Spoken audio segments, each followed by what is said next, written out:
Bonjour, aujourd'hui c'est un peu de répit pour moi, au point que là vous me voyez carrément en habit de sport, désolé. Je vais passer la main à Kitty et Michael qui sont deux de nos internes qui ont gentiment accepté de parler de migraine vestibulaire et vous verrez qu'ils ont fait ça très bien. Et d'ailleurs, ils seront bientôt neurologues et vous aurez la chance de pouvoir les voir et vous verrez qu'ils ont des bonnes connaissances en migraine et céphalée. À bientôt. Aujourd'hui, nous allons vous parler de la migraine vestibulaire, qui est une forme particulière de migraine relativement fréquente puisqu'elle touche jusqu'à 10% des patients migraineux. Elle se caractérise par des crises récurrentes avec des symptômes migraineux classiques tels que les maux de tête, la gêne à la lumière et au bruit, les nausées et ou vomissements. Mais en plus de ça, on va avoir donc, ce qu'on appelle des symptômes vestibulaires, c'est-à-dire des crises de vertige qui sont en lien avec une atteinte de l'appareil vestibulaire. L'appareil vestibulaire, c'est un organe qui est situé dans l'oreille interne et qui a le rôle d'informer le cerveau sur la position et les mouvements de la tête dans l'espace.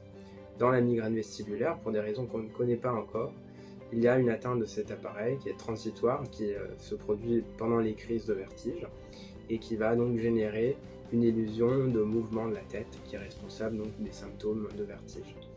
C'est important de rappeler que le terme vertige est souvent utilisé de manière inappropriée dans le langage courant, puisque souvent on entend par vertige une sensation de lourdeur de la tête, une sensation de malaise imminent, ou encore un flou visuel, alors que le vertige sur le plan médical correspond uniquement à cette impression illusoire de mouvement. Et donc, dans la migraine vestibulaire, il va y avoir des crises récurrentes de vertige qui peuvent durer jusqu'à 3 jours, avec dans la moitié des cas une association à des symptômes migraineux.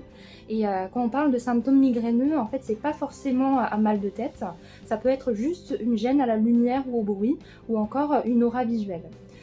Il faut noter aussi que souvent les symptômes vestibulaires apparaissent plus tardivement par rapport aux symptômes migraineux et on dit qu'en moyenne il y a un délai de 10 ans entre les premières crises de céphalée et les premières crises de vertige. Comme dans la migraine classique, ce sont souvent les femmes qui sont touchées et les facteurs déclenchants des crises sont globalement les mêmes. Les traitements qui sont efficaces dans la migraine classique le sont aussi dans la migraine vestibulaire. Pendant les attaques de vertige, on peut avoir aussi des symptômes comme des acouphènes ou une sensation de plénitude de l'oreille qu'on peut retrouver dans d'autres pathologies de la sphère ORL comme les vertiges paroxystiques positionnels bénins ou également la maladie de Ménière. Et faire la part des choses entre ces différentes pathologies, ça peut être parfois difficile.